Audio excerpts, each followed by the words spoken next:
Hello. I want to show the flag behind me, but I think that's the best feature of the whole window here. So I feel like I need to optimize that. Okay. Melanie, do you have everything you need to start the meeting? I do. Yep. Okay. Thank you. Do we have everybody present yet?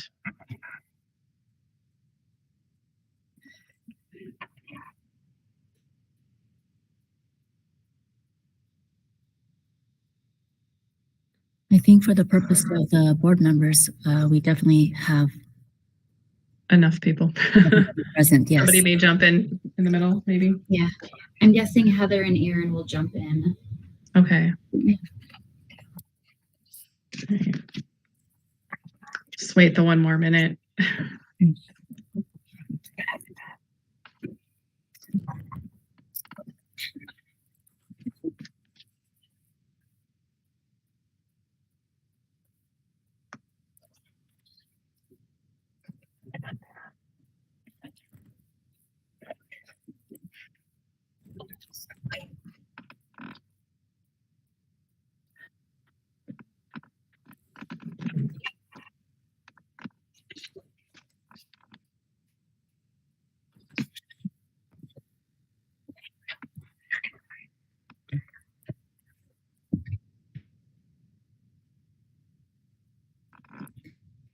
We'll just roll call the board members, Melanie, and also me, and then we'll have our team join in. But if I'm going to ask them for support information, I'll just call them out, okay? So Okay. they won't introduce themselves at the meeting. That sounds good. Thank you. Okay, well, I think I have got 12:15, so we'll go ahead and get started here. So I'd like to welcome everybody to a special curriculum committee meeting of the West Bend School Board. It is Friday, October 27th at 12:15 p.m. This meeting is taking place virtually, and we will start with introductions of the committee members and the Director of Curriculum and Instruction. I am Melanie Ehrgott, School Board Member. Kelly Lang, School Board Member. June Kruger, School Board Member. And Quinn Trueblood, Director of Curriculum and Instruction. Okay, we will go to our first item on the agenda here, which will be the second quarter book lists. And I'll kick it off with that, Melanie. I wanted to start with appreciation for community input. It has been coming in as these lists have been published. And so I wanted to just level set a little bit of information on the process of what we have learned and what we have done in as we're moving through the second quarter book list here. So we've learned a few things, and people have asked us for things on our staff from the district level. The purpose of these changes that I'm going to just sort of itemize, because they've been kind of fluid, but I think it's a good time to kind of just regroup and say what has happened and what has changed in response to the good feedback that we've gotten. So all of these changes, I do believe, fall in the categories of being more clear and also more informative for the purpose of our parents, and certainly our teachers are very much connected to that. So one of the things that I'll just start itemizing them. The first one is that there is an option to return the permission slips electronically. I think that has been a very successful feature. It also, on that parent letter, as a second item, is that we're no longer going to state that the letter and the document is being sent by the teachers, because it has de facto been largely a district-wide process. So I'm very glad to change that. Instead of from teachers, it is going to be from our department in the district. But notably, if there are any questions for parents, they can reach me directly on that parent slip, and also they can contact the teacher too. I think that just makes it a little bit easier for everybody to communicate and get the questions answered that they have. The other one that I think is you'll see it in this particular letter revision here, is that there was some maybe confusion or lack of clarity or just new awareness of what that NA rating really is for the criteria. So we did describe it on the letter itself, and we also noted what the X meant on that sheet so that parents could really frame their information better. Okay, I hope you noticed, you saw that. And lastly, we did recognize that through some feedback that the summaries of these books largely really have been coming from our two systems of information in our district of these books, but they are not necessarily the only way to write the summaries, and they may be lacking some details of interest to some people. We noticed that the summaries from the other independent reviewers have different summaries, and there is sometimes a fairly large gap between. So I'm just acknowledging that I don't know how to fix that yet, but acknowledging that that is something that we're looking into, and we may have to come up with a different way. But for this very moment, there isn't a way forward right now. It's just making you aware that that's something that we are challenged by, to say what is the actual summary of the book. Right now, we are using largely, like I said, the district system, and we have inserted a few abbreviations or notations in response to community members and your feedback. Another item is that we recognize how difficult it is for people who are interested in these book lists in the community to really review these books on their time and their terms. So one day is certainly not sufficient to do that. And so we are making an extra effort to publish these lists as soon as we can to allow for that. And certainly it's better for everybody if we have a system in place where we can deliver more than one day in advance. So that will be something that we will commit to. So that actually concludes kind of the summary of all the changes that have happened, or all the big items that are out there. And so I'd like to move to the agenda item of reviewing for the second time the 5th grade book list in light of public feedback. Okay, so we can go to that list. And Melanie and board members, I am happy to walk through some of the thoughts that we had as a district on where there could be some shifts or some adjustments or feedback from you, and make some recommendations that were not available at the time in the first reading. Okay. Oops, here comes Erin. And I think as we walk through these books, if you allow me this time, you'll start to see that there is direct response to some of the comments that were made by the public. And I want you to know that that really is what is prompting us to re-examine and ask you for your feedback, okay? So it is not a total list of response, but I think these are the high level responses that we can consider as a district. So I'd like to address a second review of Ben B and the teacher briefer. Okay. So here we actually have,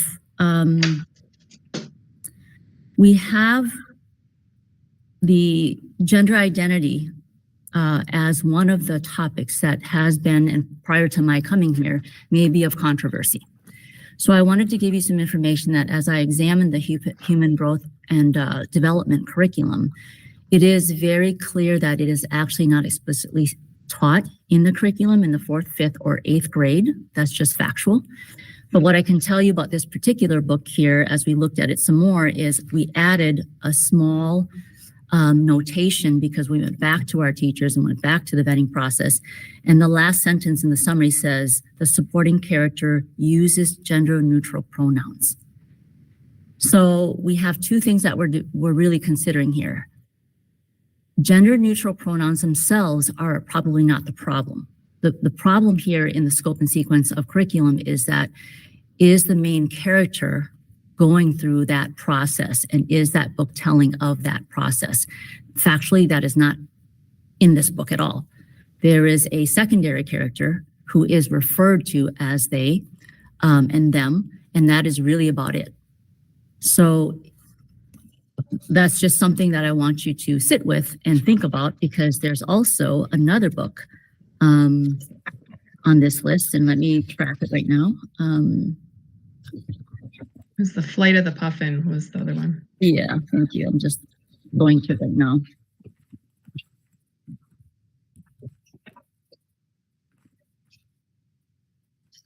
So that is the distinction. Thank you. The Flight of the Puffins does have 4 characters telling the story.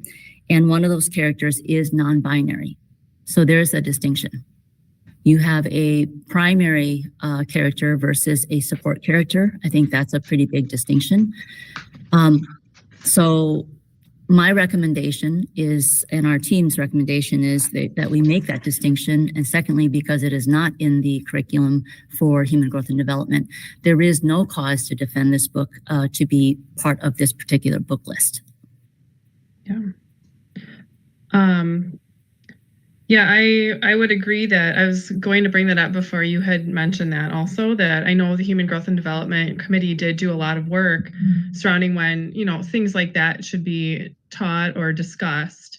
And so I think it's important that we stick to that, if that's not to be discussed until, was it the high school level? Because you said not in 8th grade either, right? Not until. Well, this work around the human growth and development curriculum is actually in progress. It had begun. There was quite a big process around an advisory council. I am actually right now sitting with an unfinished process that I will have to pick up at some point. So factually right now, it is not in the curriculum. And it actually, one of the recommendations that came out of that advisory work is to include another class beyond the 4th, 5th, and 8th grade levels. And what that class looks like, I don't know yet, because that was really in queue. So those are the only 3 areas in which explicitly there is curriculum related to identity at all and development. Yeah. Okay. I'm really surprised that hasn't gone through yet. Yeah. Because that was quite a while ago. And I know that's not your fault because you weren't here. But wow. Honestly, to err on the side of caution, I don't think it would be the worst thing to remove those books because that is in the works. Can I ask you, there are 2 things I'm asking for clarity. I did ask for Flight of the Puffin to be set aside for the curriculum alignment reason, as also the other characteristic is it is a primary character, right, in the book. Now the other book that I mentioned, which is Ben B and Teacher Griefer, that is a secondary or supporting character. And so that is a reference to, that is not hardly developed at all. And as I've been told by the betters, and this is our teachers knowing it, that this is actually just the smallest thing in the whole book. It is a character that is just coming through and there's no development. So that's the distinction I'd like to ask you to make. And come to give us some guidance on it. So it's just pronouns. Does it talk at all about the character being non-binary, or just refer to them as them or they? That was it.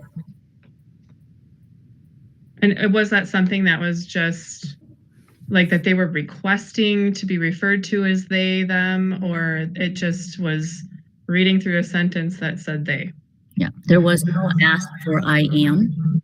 There was no ask for, make it right, or there was no request. So most likely that would probably go over a 5th grader's head anyway. Many things do. Yeah. in the most beautiful way possible. Mm-hmm. So I think that is a clear distinction. What are the other board members' thoughts? I would say that I think we should keep this in based on, we're still giving the parents option to remove it. They can see that line. They can see that is available to them, or that is a piece of it, I should say. And they can choose to remove that. But if it's not a main focus and it's not in the curriculum alignment, I think keeping that is important. June? My thoughts are that if you make the parent aware of it in the description and, bring it to their attention, and they have the option to steer their child away from that or disallow them from reading it, I'd hate to take the opportunity away from the other students to have the opportunity to read that book. Right. Okay. So just to confirm, we will remove Flight of the Puffin after this discussion. We will keep Ben B and the Teacher Griefer. Okay. Okay. All right, thank you for that clarity. Secondly, I would like to talk about the R word because that is a really, aside from the criteria, that is something that we really wouldn't really allow in our school system, period. And we all have a very clear, I think, compassionate understanding of why that would be the case. So I'd like to draw your attention to rain, rain. Okay. And I do appreciate the criticism around this book after it was published. So what I can tell you right now is when we looked closely at the context of that story, there is evidence that no one stands up against that name calling. And that's a really significant feature of that story. And so for that reason, I would, on behalf of our committee, say that we would not want to continue to support that book. Okay. Yeah. Now, I'm sorry, is this rain, rain, or is this rules? this is rain, rain.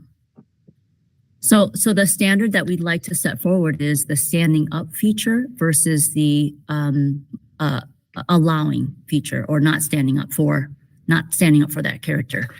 Now, in contrast, if we look at that in contrast to rules, which is what, now in this book though, it has a very different story context. And I can confirm that someone does absolutely stand up for the derogatory use of the R word in this story. And it is even further reinforced that this is a story about a child who is living with an autistic brother. And so in that context of that story, it is very significant that there are upstanders. And that is a lesson that we do want to teach in our school system for every friend and every person who is in our school system to stand up for each other. So I would recommend, for those reasons, in context, that rules stay on. I do know that that there were at least 3 reviewers of people that are actually autistic that had said that that book was very offensive to them. It had a lot of autism stereotypes and kind of led it to be that the autistic brother was a huge burden, you know? And so that could be offensive and triggering to people that are autistic, right? I absolutely appreciate that, and I have no comment for that, but I can give you that the author of this book is a mother who is writing a story about her son, and that is actually factual in the writing of this story, and I think it's quite significant. So I don't know the intentions, I don't know why this person wrote the book, but just conceptually, as a mother who's writing about an experience with her son, is really what this story is stemming from. Okay, so you would recommend to remove rain, rain, which I did have that one crossed out on my list as well. And then this one, you said people did stand up for the child that was being called the R word. Yes. Do we need to elaborate what the R word actually is? Because I felt like when I first read it, if I didn't read the other person's description, I wouldn't know. I'm like, R word, what is that? You know? Yeah, the R word we're interpreting as retard. Yeah, I know, but I'm just saying, do we need to write that on this list so that parents know? Because if they're like, R word, what is R word, you know? I feel like that kind of leaves it pretty open. You know, they might not know what that means, what that R word is, right? I'd like some comment about that, to say if you would like us to track that, because we're in a process for tracking things. So if you feel like that is something that we should be tracking, I just would like some direction. Sure. Just that whether you disclose that in that column or not is what you're saying? Because it's on the list right now as R word with like quotes. So I just didn't know if that might be confusing for parents, right? What does R word mean? I mean, certain ones would be pretty obvious, but do you need to spell it out? Is what I'm asking. I would say, for consistency's sake, every other word of caution is spelled out. Yeah. So if you choose to include the R word in this column to be consistent, it should probably be spelled out as the other words are.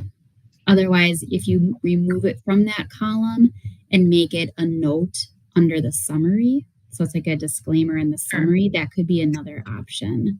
That sounds like a good idea too, because I don't know that I would call it like a C. I mean, it's not a nice word, right? But it's not like the F word. So the general rule of thumb I'm hearing is that we will spell out words that we will always spell out words and not use quotations to the best of our ability. And secondly, the line that we'll draw in the sand is if there is an upstander versus a downstander. That to me is very clear. Okay. Okay. Yeah. Okay. Thank you. Just one note talking about those two. So removing the one, the only thing that I would like to just comment on is while there's no one in the book that stands up for this, this could also be someone's time to internalize them looking in on it from an outside perspective to say, that's wrong, that no one recognized that. And I'd like to just bring that maybe this is a good time for a fifth grader to be like, oh, that's not something that we should call people. That's not.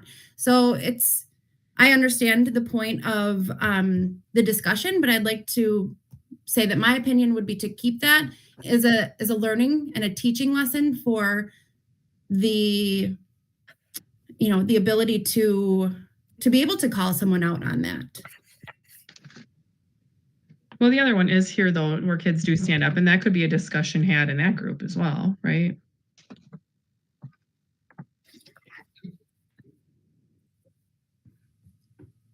I think in this, I'm thinking of it as not seeing anyone stand up to maybe be that person that does stand up and not go along like, oh, they're standing up. And in this case, to say, I would be the one to stand up for that. I would be the one to say, and just think about that.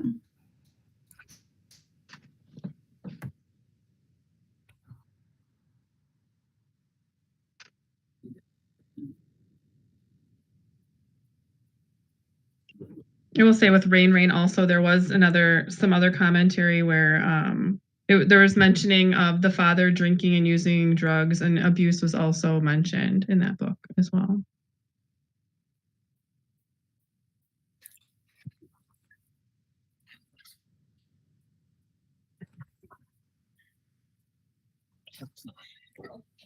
Could I offer a solution? Yep. If we take a book off the list, it doesn't mean it is forever off the list. What it means is we have an environment in the present moment that is guiding us in the discussion process. So to Ms. Lang's point, though, there is merit. There is merit to the lack of or the inclusion of in the story for.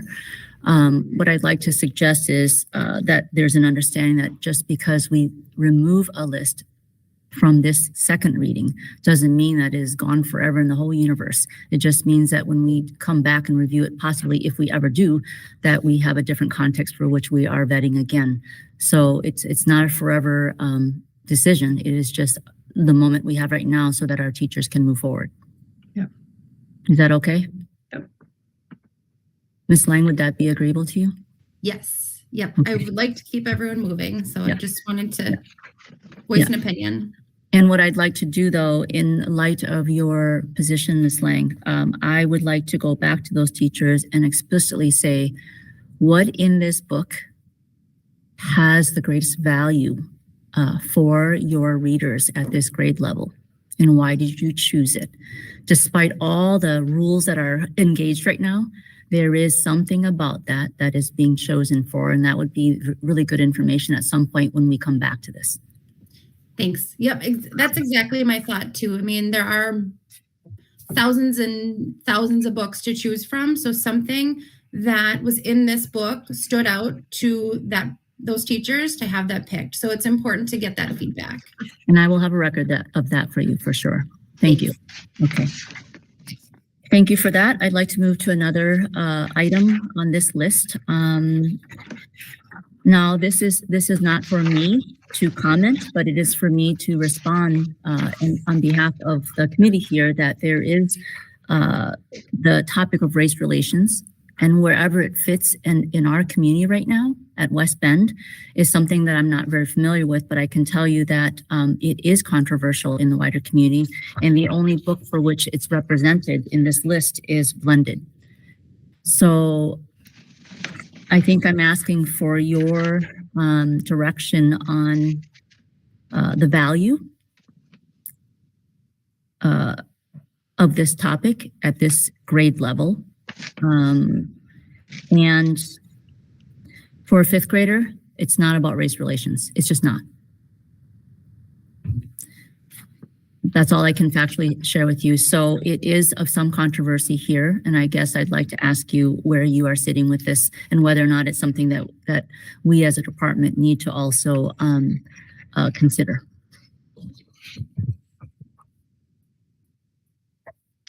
I feel like it's a heavy topic for a fifth grader,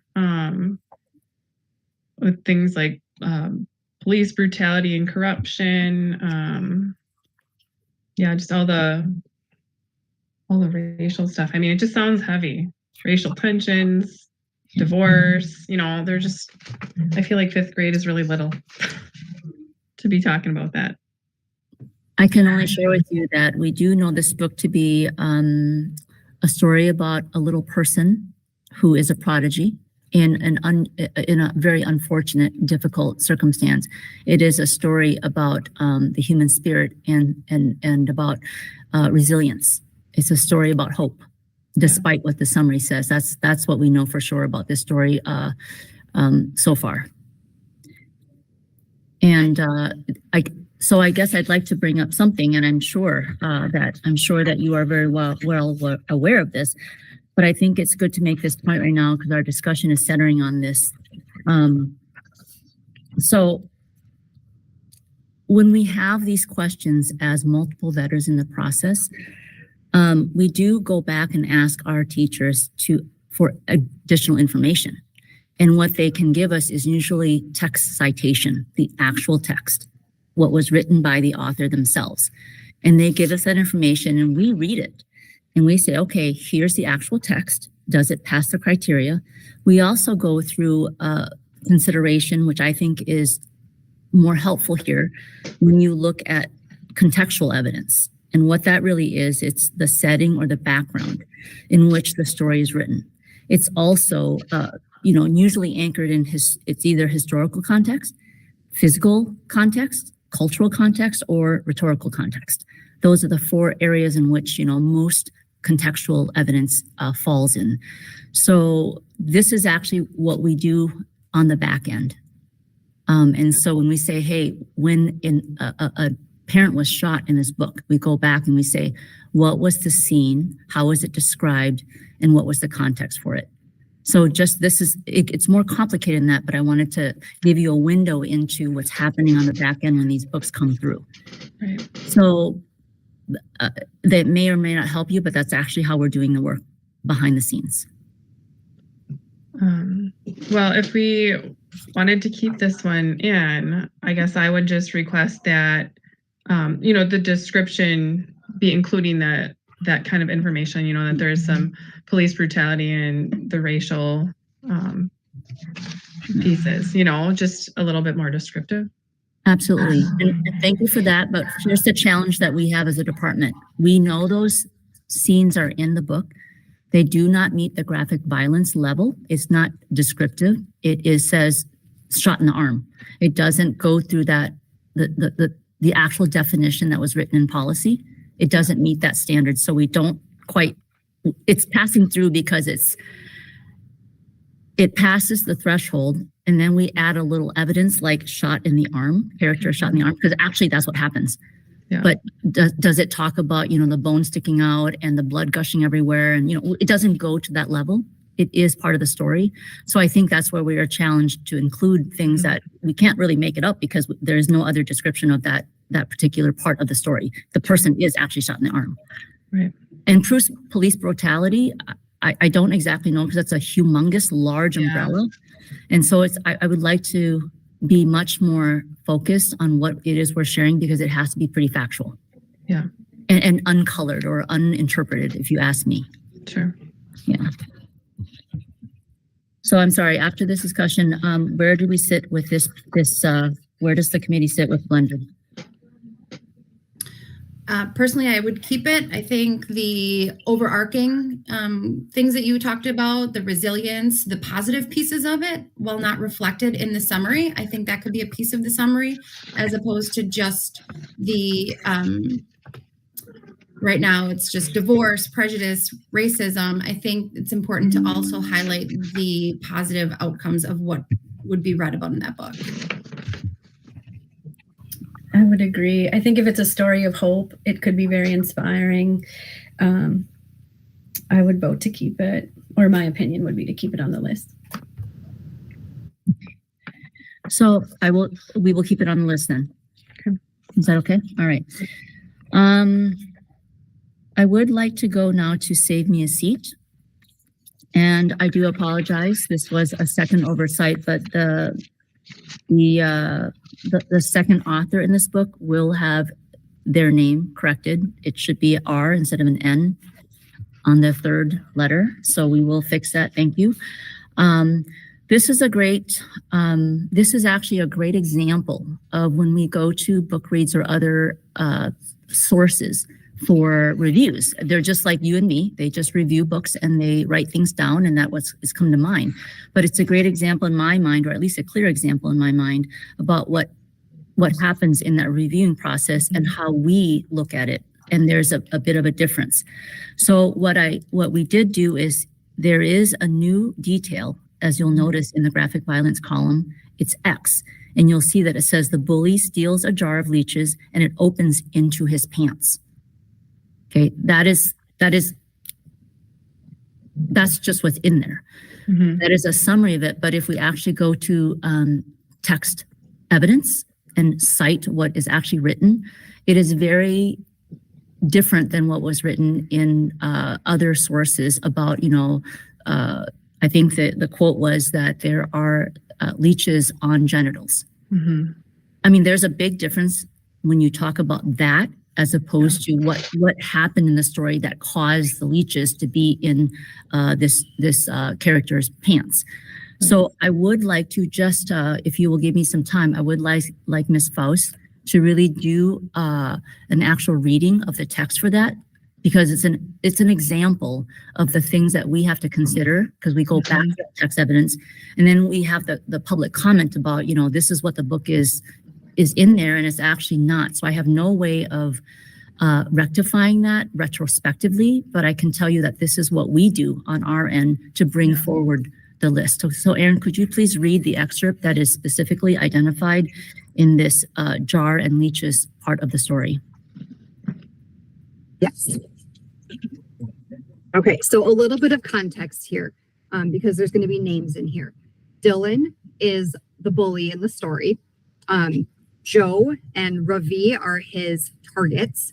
And this page of the book is from Joe's perspective. The story changes perspectives each chapter.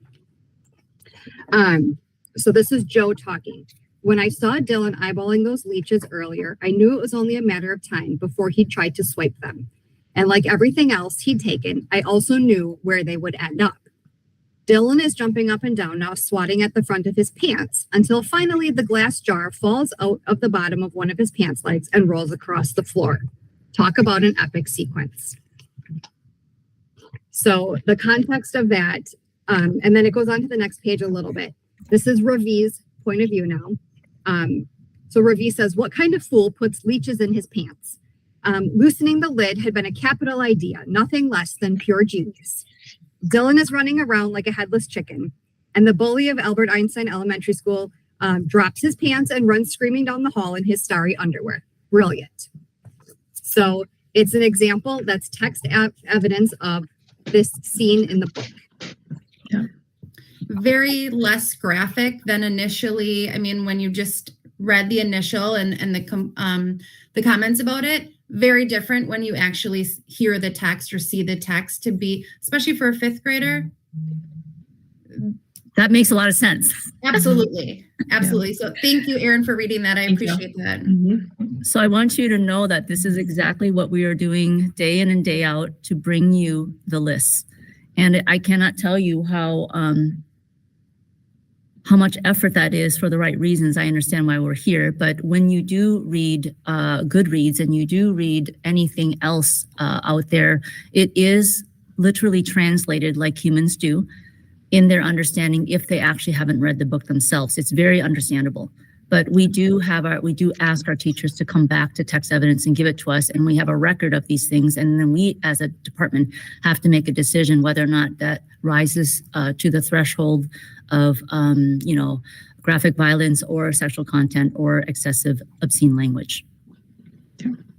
So I'm very thankful that you can see the process here in real action, but this is going on about 1,000 times and 1,000 points. This is just 1 point. So I do appreciate our teachers because it is quite exhausting for them to go find the text evidence because they are very cooperative, but you can see the load that it's bearing. Mhm. Yeah. Okay. Thank you for that. The very last, I think that actually concludes all of my review with the team of the 5th grade list.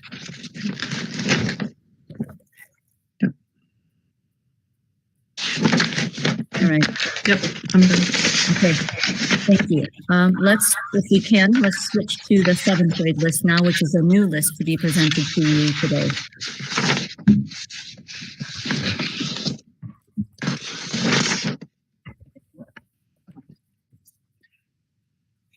I do want to, I'm sure that you have reviewed this as you would have in advance, but I do want to give a little notice to Turning 15 on the Road to Freedom. Okay. So obviously we talk about, context again. This is literally a march in civil rights at the 5th grade level. And that's the context. You cannot avoid some of the historical facts in there. And so that's why you do see an X mark on notation there to say beatings of adults and children and shootings. That is historically factual, but it is really very much not described in any detail whatsoever.